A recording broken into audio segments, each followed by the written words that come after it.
Hey guys, Callum here from Kazcast. This first podcast is absolutely amazing. I really hope you enjoy it. I had a brilliant chat today with Serena and OCD, and she done amazingly well to really open up about it and to talk about it because she wants to help others. And I really hope you guys enjoy it. So listen up and welcome my guest, Serena Moden. Okay guys, the time is here. You've all been waiting, and the time is here. Episode 1 of Kazcast, and today my guest is Serena Moden. Serena, how you doing? Very well, thank you. How are you? Good. How are you liking my setup here? Different, very different. So we're in Different good or different bad? Different good. We're in a makeshift gym, so Exactly. You're in the legendary Jacko's gym. Yeah, good.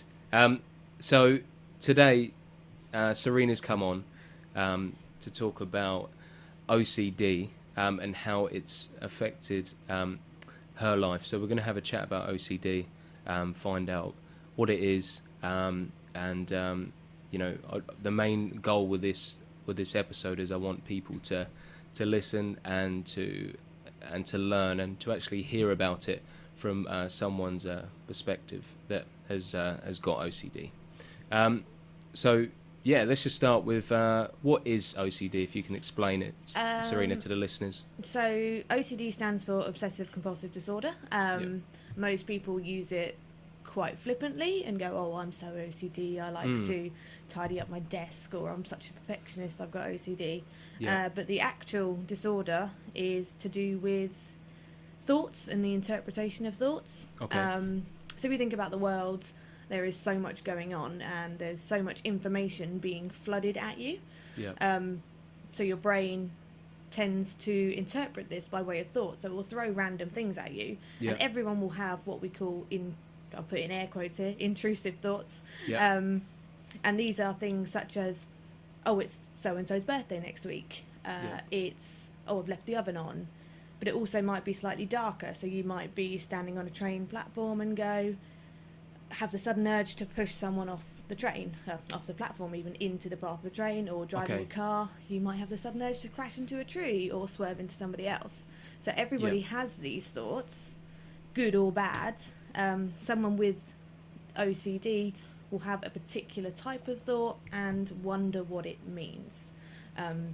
So for example, you might have touched a railing or a toilet handle, think there might be, understandably, some form of bacteria on that toilet door, and get concerned about what you now have on you and don't wish to pass it on. So everybody has these intrusive thoughts. Someone with OCD just has a slightly different interpretation of them. So someone normal, such as yourself, would go, oh, there's bacteria on this toilet door, I'll just go wash my hand, it'll be fine. Someone with what we call contamination OCD would go, must wash my hands, must make sure I don't touch somebody else, I don't want to cause any harm to anybody else. So essentially we're just trying to keep people safe. We're looking after people. We're very responsible individuals. But we'll have intrusive thoughts. We'll interpret it the wrong way. We'll say, instead of, oh, this is, so say for example, pushing someone in front of a train platform, instead of going, oh, that was an odd thought, I'll carry on with my day, we'll go, well, why did we want to push that person in front of a train? What does that say about me? I need to make sure I don't do that. So it goes a bit further than what normal people do, and it tends to focus on what people innately fear the most.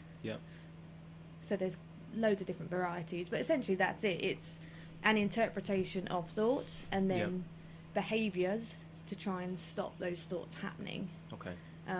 If you've ever tried to stop a thought, becomes worse, you make it worse. So the moment you start trying to stop that thought happening, your brain goes, oh, this is, why are we trying to stop this? Does that mean it's important?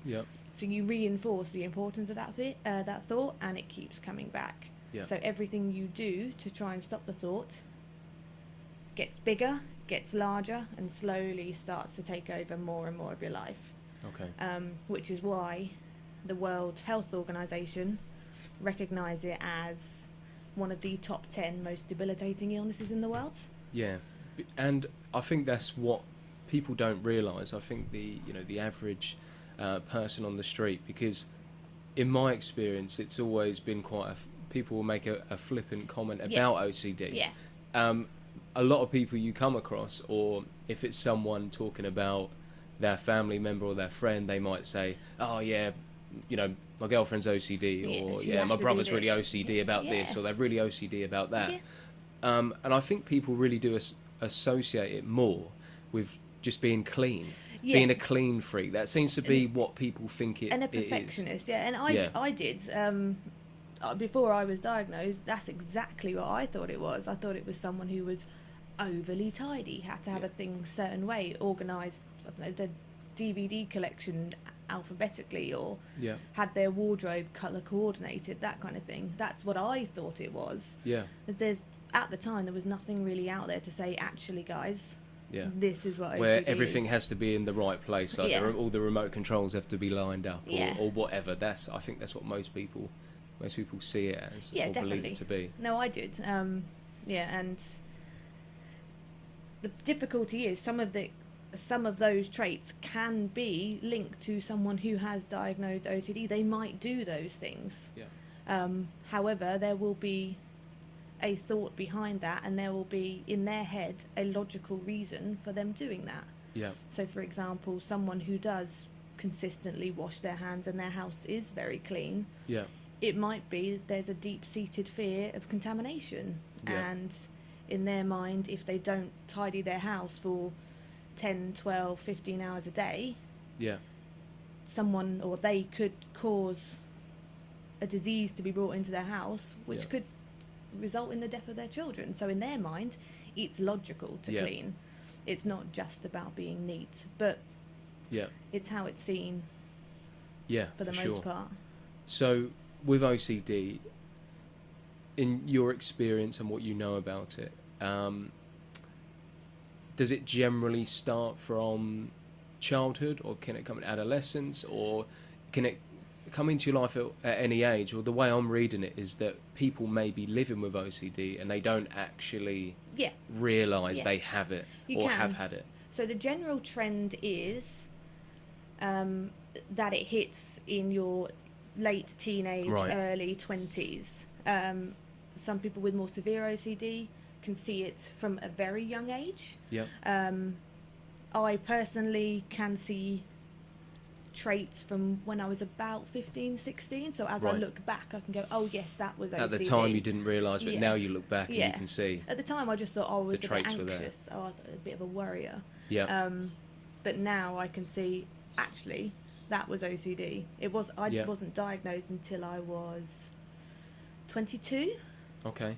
So I'd probably had it for about 7 years at that point. Okay. And not known.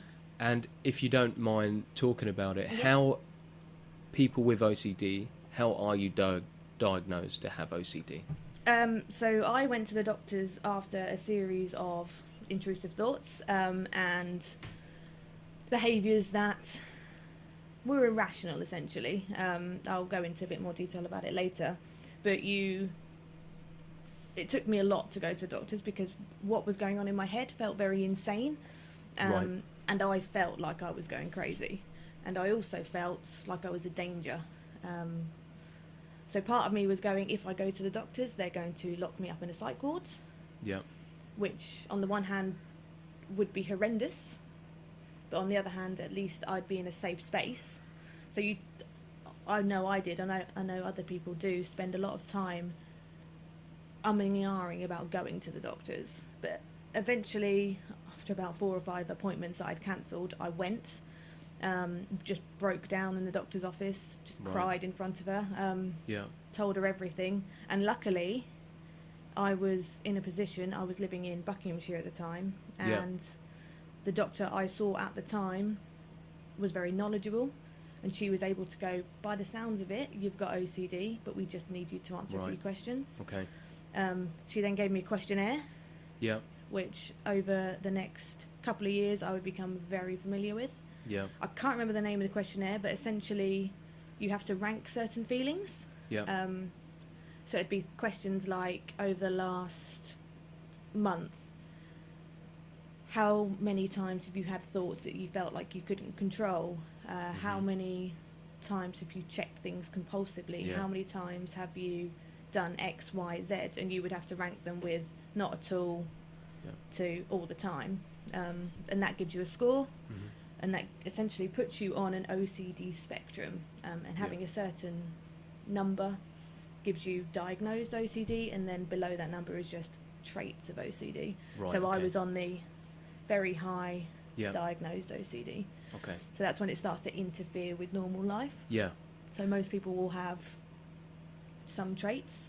But it's when it stops you doing things in your day when it to starts day. to interfere. And I think, what it's that combination of, that thing striking in your life at that age, which is very difficult anyway. Yes. I think when I was sort of 19, 20, I sort of really, I had a really bad batch of sort of anxiety and sort of like strong panic attacks. But at the time, I didn't know what they were.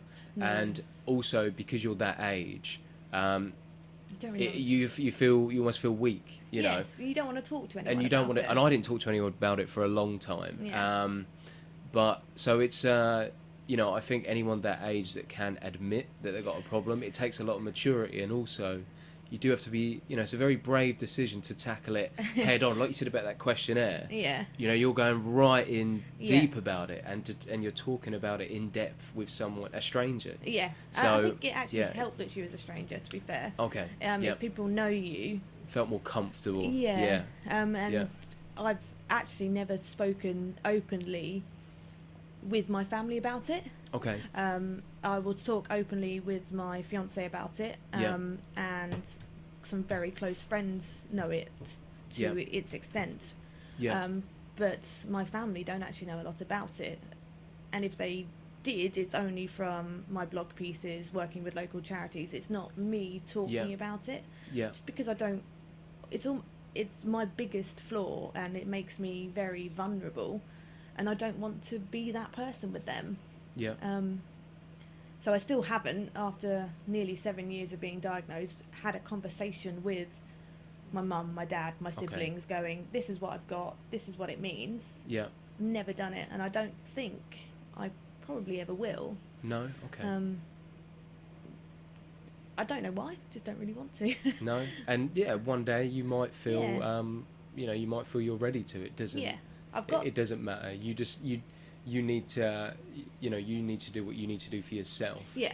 And make sure you're in a good place and taking all the right steps to where you want to be. My fiance knows, purely because he has to live with it. Yeah, and having a partner that is understanding is brilliant. Or close friends. I think as long as you've got someone you can talk to. So my best friend suffers from anxiety and depression. Yeah. So we both kind of bounce off each other. Would you say there is a link there between anxiety and OCD? I imagine it's quite. It's a bit of a crossover there. It's an anxiety-based disorder, so it falls within the anxiety spectrum. Mm-hmm.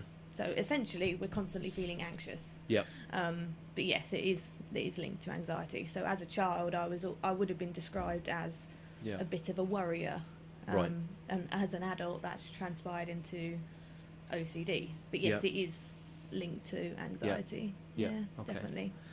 And obviously, people hear OCD. What I understand the obsessions are the thoughts.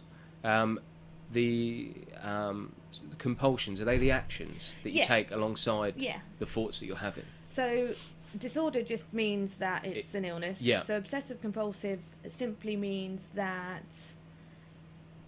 what you're doing to stop the thoughts becomes habits, becomes something you feel like you have to do. So obsessive means you're doing it all the time. Yep. Compulsion means that there's an urge to do it. Right. So it's the thoughts are the obsessive part, and then the compulsive part is what you feel like you need to do. The obsessive probably links more to the compulsions because you're doing them all the time. Right. Okay. They're simply a way of trying to stop the thoughts. Yeah. as you start to do them, the problem with it is OCD starts off as quite a nice thing. Yeah. So you'll have a bad thought, Okay. and you'll do something. Yeah. So probably best now to go into my example because it's the one I know Sure. best. Yeah. So I was diagnosed with what we call pure OCD. Yeah. So that simply means I have no physical manifestations of the illness. If Right, you look okay. at me, I don't do anything physical for Right. OCD. I don't do any of the typical things that people associate with it. So I don't check anything, I don't wash my hands, I don't Yep. clean anything. Everything is all up in my head, which makes it even harder to explain sometimes. Yeah. But when I was 21, I'd just finished university. At university, I'd, in my final year, been studying criminology, and we'd been looking at serious criminals, so paedophiles, murderers, rapists, serial killers, that kind of Yep. type of That person. level of person. Yeah, so the really, really dirty ones, the really nasty ones. I'd also been reading a book called The Lovely Bones, which is about a paedophilic serial killer. Right. So this was all about the same time, and because of and this is where I always usually start to cry, because of the age of my sister at the time, she Yep. was 9 or 10, my brain went... Focused on that. Yeah, Yeah. my brain went, there's a lot here that suggests you're a paedophile. So my brain just one night went paedophile. And you Th- could not get that No. that thought No, so out of your head. the only thing that my head was telling me at that time was, you've been studying about paedophiles, you've been reading a book about paedophiles, and you've got a 9-year-old sister, you must be a paedophile. Which, when you're 21, Yeah. you can't get your head round. No. So That's a that's... tough age anyway. Yeah. And you start to... Well, I tried to get rid of it. I didn't want to think like this. I didn't Yeah. want to have in my head the possibility that one day I could harm a child. So that first night, I just essentially tried to start thinking of other things. I'd watched a lot of TV, Yeah. stayed up all night just trying to think of anything else other than this word paedophile, and I could possibly be one.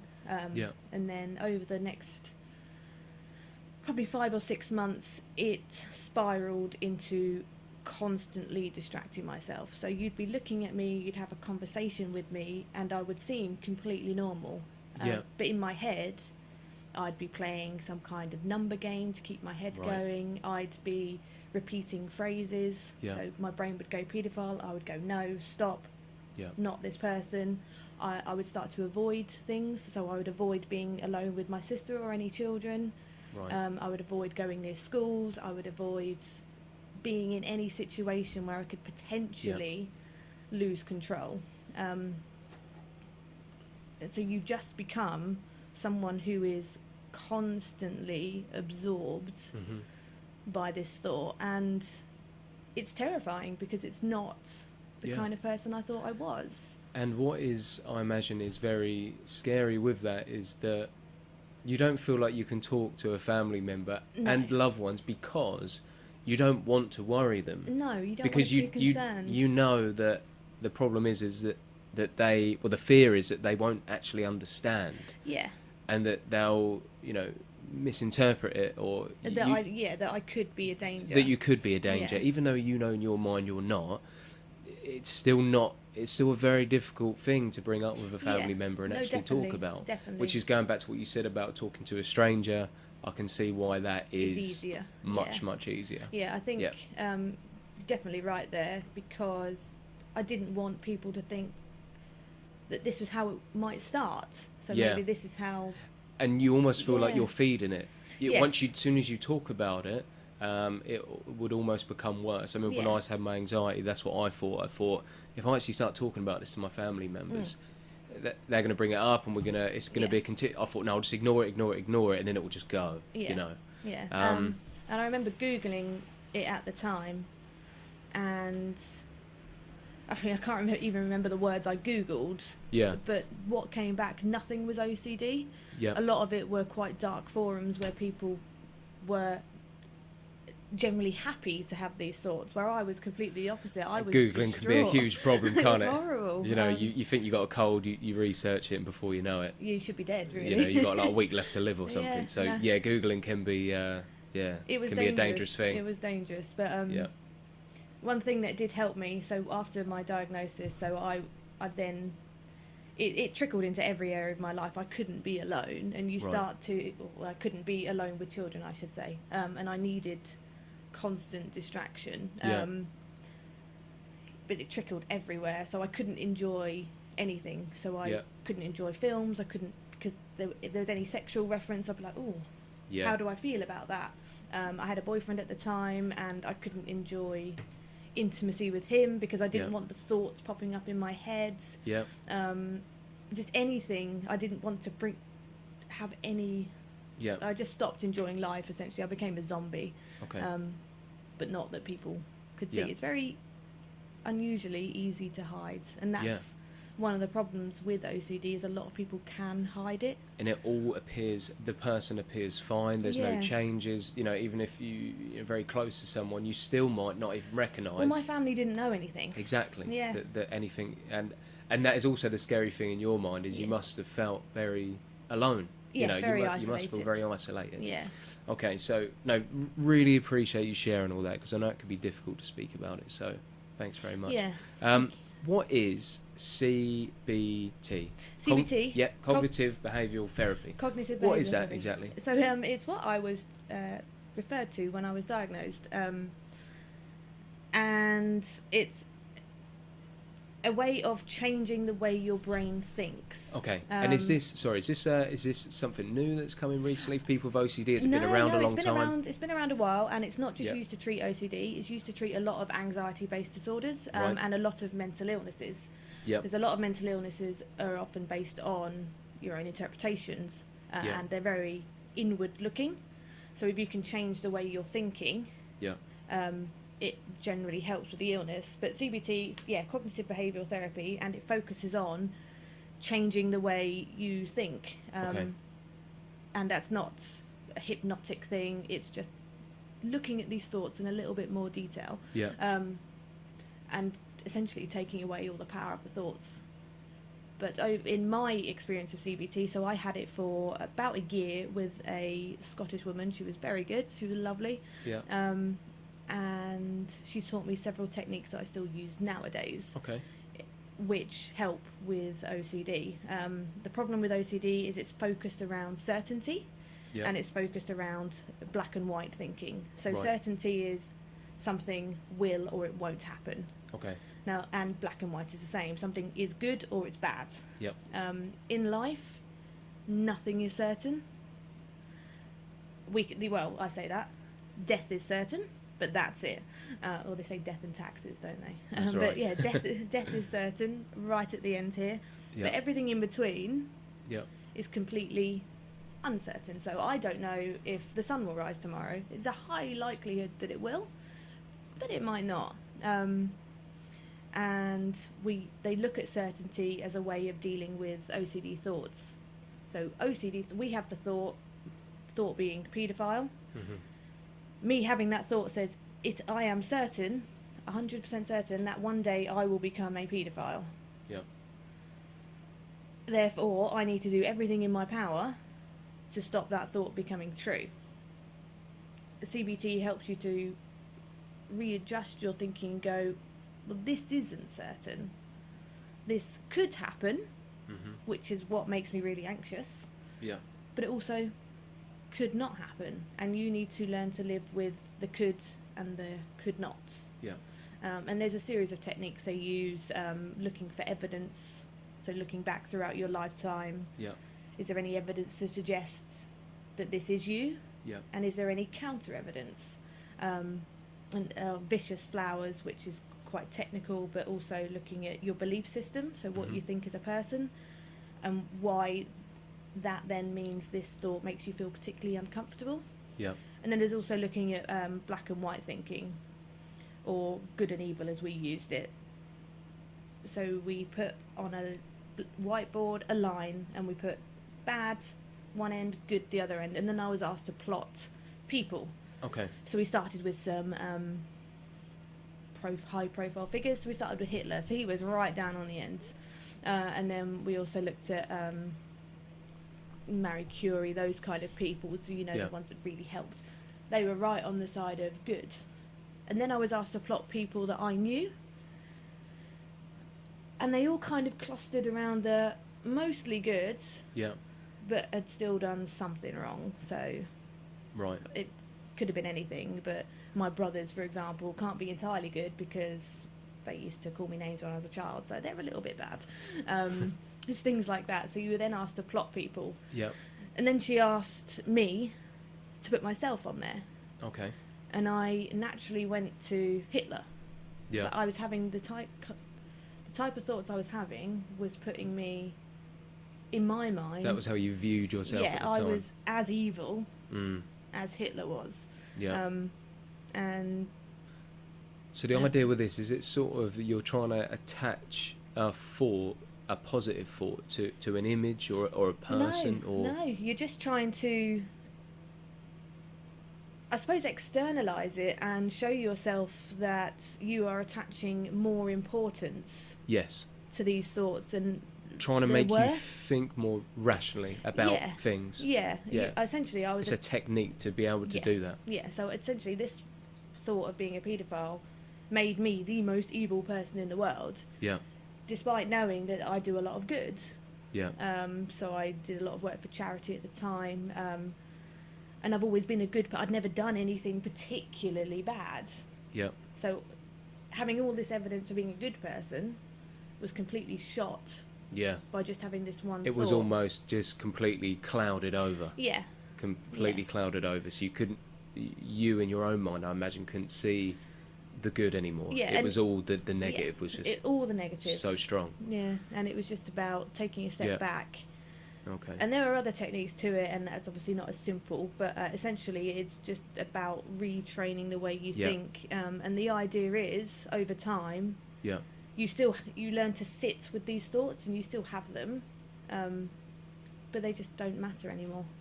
So you could have a thought about, I don't know, you could be in the kitchen holding a knife and your partner walks in, and in your head you go stab them, which is quite common for people, and you have that thought, and instead of going, oh, I can't touch any knives, you just go, oh, okay, that's fine, move on. And you don't even acknowledge it, you just move on with your day. And what is the science behind the brain focusing, once you start down that journey of OCD, such negative, dark thoughts? What is the actual science behind that? So the thoughts become, like you've said, like very dark, or can be sort of violent, or why is that exactly? It's all based on the person, so it's very unique. So they essentially call OCD a mental bully. So it picks the things in you. So it's your core belief system. It picks on those. It picks the things you care the most about. So as a child, I never really worried about getting married. It was always, I want to be a mother. And I love children. So my brain has interpreted that over the years, that it's essentially picked on it and gone, she wants to be a mother, let's just have a go at her and not make that happen. It's essentially your own personal bully that knows your worst fears. Right, okay. So it varies completely from person to person. So there are common trends, and there are types of OCD. It's very complex. There's lots of different So it depends levels on the person. So I have pure O, and it's called pure O purely because, like I said, it's all mental. It's not physical. And I fit into that OCD box. And there are people out there that have very similar thoughts to me. But how my body reacts and how my brain reacts is very unique to me, and it'll be the same across the board. So we have religious OCD, you've got contamination. So religious is about, tends to affect those who are very religious themselves. And they are concerned that they are not, pleasing God. They might have a blasphemous thought in church, for example, and that concerns them. Contamination is to do with disease. You have harm OCD, which is to do with hurting people. The list goes on, but it's very unique to the person because it's your own personal bully. Right. Okay. Okay. The sort of so for you, you've said it's all mental. It's in your mind. You don't have any physical. Are most people affected mentally or physically? And can you actually have both, or are most people just affected by one, physical or mental? For the most part, everyone that I've spoken to has had a little bit of both. Right. So they'll have a lot of it is in the mind, but they'll have some form of mental, physical checking. So that might be, depending on the thought itself, it might be checking light switches, it might be checking electrical appliances, it might be checking people. Yeah. That's the people I've spoken to. But in all honesty, I don't actually know, but I think it's fairly evenly split. Okay. Yeah. And what about men and women? There's no pattern there? No, the only nice correlation, and there's no correlation causation, but there is not a trend, but people who have OCD tend to be slightly more intelligent, which is a nice one. That's one of the bonuses. One of the positives. I mean, obviously that's not good. It's not completely true, but they have found of the people that they've studied. A deep thinker is what I'm guessing, or you know. That's... I took it at face value and went, oh, that must mean I'm clever. Exactly. Don't talk. Yeah, exactly. Don't need to go in any more detail. Yeah, that means I'm clever. That's good. Exactly. But yeah, it doesn't distinguish between men and women. Okay. There's no link there. No. You said you worked for a couple of charities. What sort of work did you do for the charities, and what are they local charities to here, or?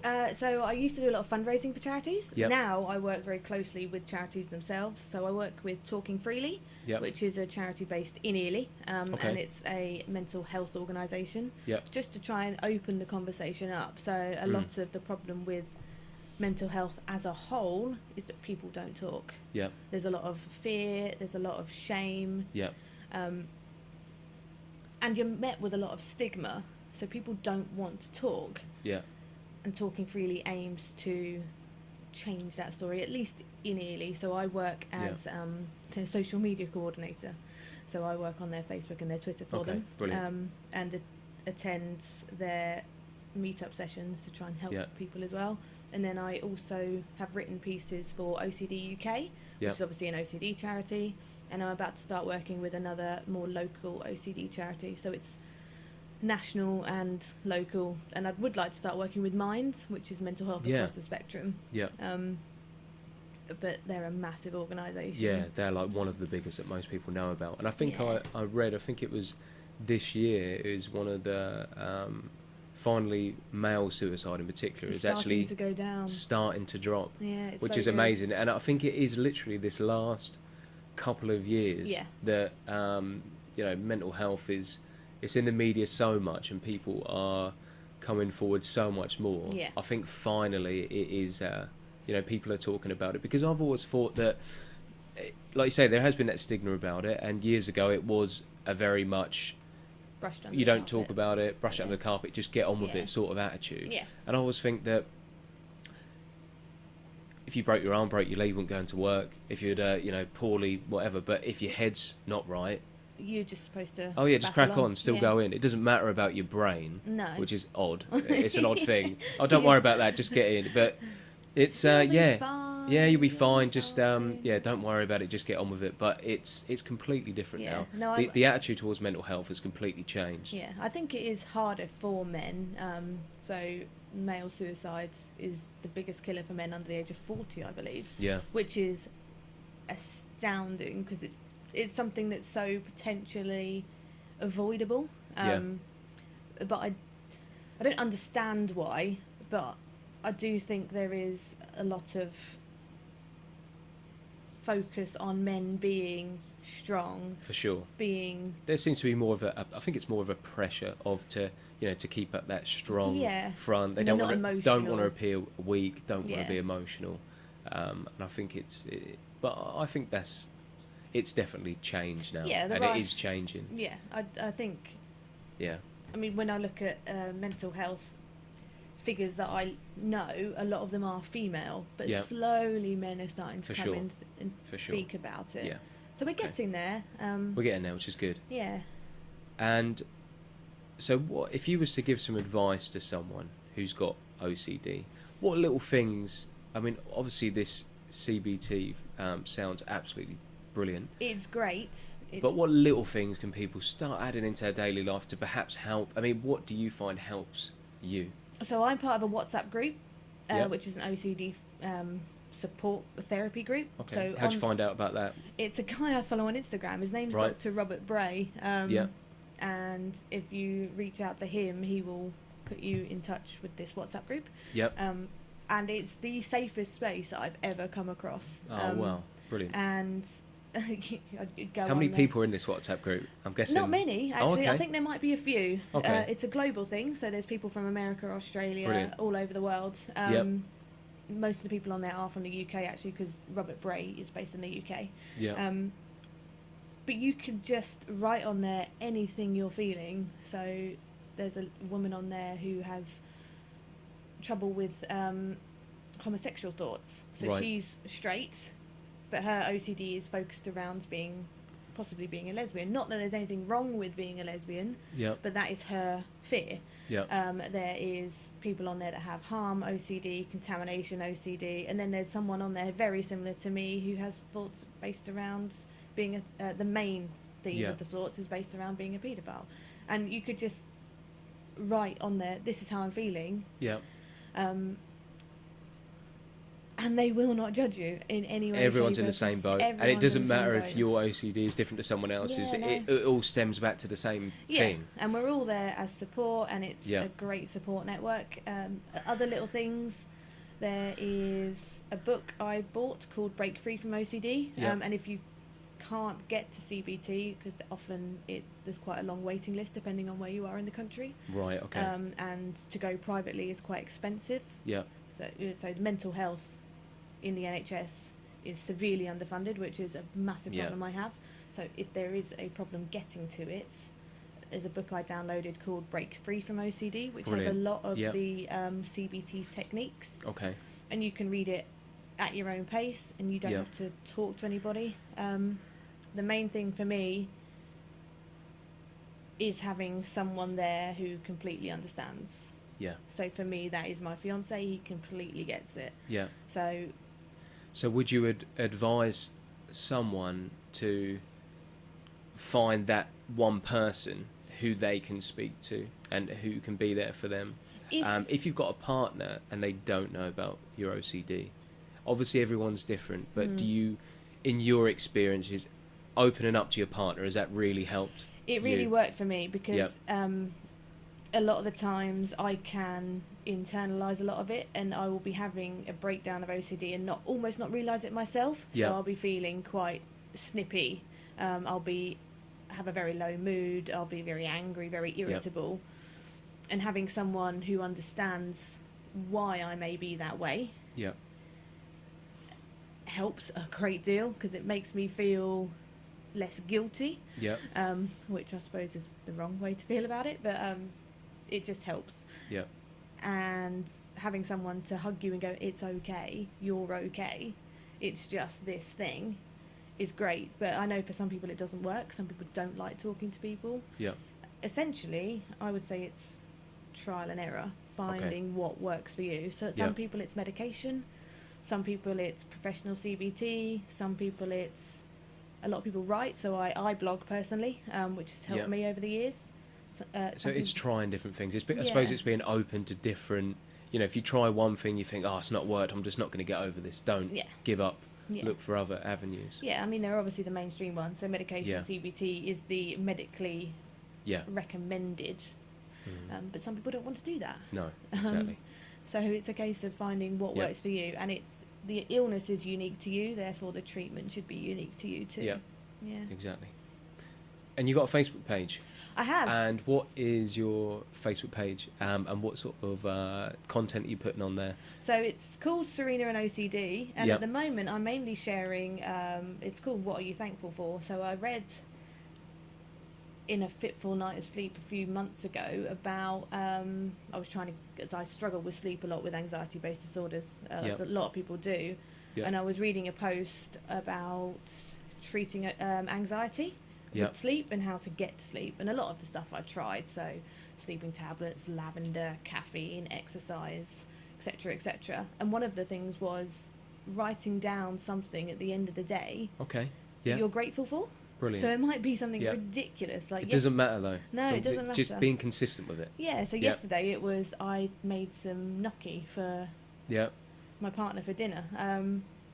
And I was just thankful for the fact that I could make gnocchi. So and if you do that every day at the end, you'll have 365 things at the end of the year you can look back on. Yeah, and it refocuses. Being positive. Refocuses your brain to go, actually, yes, there's all this crap in our heads, but today we've done something that at least we're thankful for. And some days it's horrendous, so I could have had a really bad day. Yeah. And it could be the fact that I actually got to just cry that day. Okay. Or just sit under my blanket or cuddle my cats. Yeah. Or on other days it's, we went away here and we did this and this is amazing, and I get to really gloat about what a great life I have. And then other times it's but today we only had one OCD thought today. This is a good day. That's brilliant. No, that sounds really good. And it's a way of you talking about it and just putting it out there. And the great thing about having that page as well is that people can message you. I get people messaging me. Yeah, you must do. And it just creates another platform for people to communicate and to talk about things. Yeah, I get the people messaging me on there, and then I also get people messaging me on my blog, which is also called Serena and OCD. So that's just www.serenaandocd.com, I think. Yep. And I've consistently wrote blogs throughout my entire time because I find getting it out of my head helps. Yep. But other people also find it helpful because they can relate to somebody else. Yeah. So I get people messaging me on there as well. Brilliant. That's really good. Yeah. Serena, it's been brilliant. Really, really good. I really appreciate you coming in and actually talking about all of this, because I think it will help a lot of people. And hopefully. I know it's difficult for you to talk about certain things, cry, but which is you said you might, but you've done really well. I usually cry. So to finish the podcast, what we're going to do every time we finish a podcast, we're just going to go through these sort of three parts of life that have inspired you. So we've got a book, a film, and a person that you would recommend to others to perhaps look up. It can be it can be related to your OCD, or it doesn't have to be. I know we had a chat about it the other day. So also, if you haven't got a film, then you can name 2 books. Okay. So if you've got a book that has inspired you, or that you would recommend to someone to read, that would help them. So I've got 2 books. So one was the Break Free from OCD that I mentioned. Yeah, you said that earlier. Brilliant. So that would be great if you can't seek professional CBT but still want to look at some of the techniques. Yep. You can find it on Amazon. That's where I got it anyway. I've got it on my Kindle, so I can dip in and dip out depending on how I'm feeling. Yep. The other one is called Mad Girl by Bryony Gordon, and she's my person as well. Yep. So Bryony Gordon is a journalist, and she's had OCD since she was a child, essentially. Yep. And Mad Girl documents that journey, and some of it is ridiculous, but essentially it goes through how her OCD started, her treatment, her crazy 20s, I'll call them, where she was struggling a lot with OCD, and the kind of things she did to get away from it, and now she's in her 30s, how she's come out the other side and is starting to deal with it.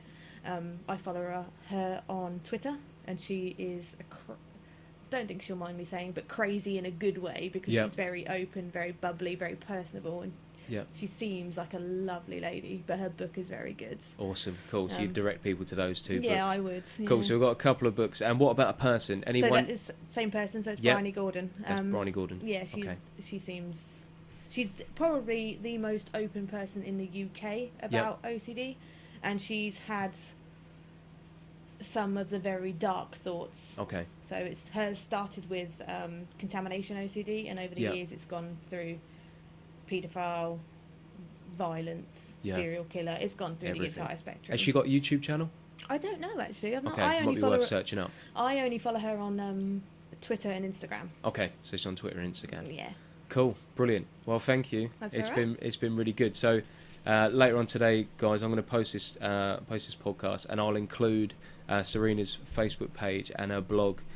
So if you have any questions for her, you can get in touch with her on there. Thank Cool. you. So thank you everyone for listening, and I'll catch you guys soon. Thank you. Bye. Bye.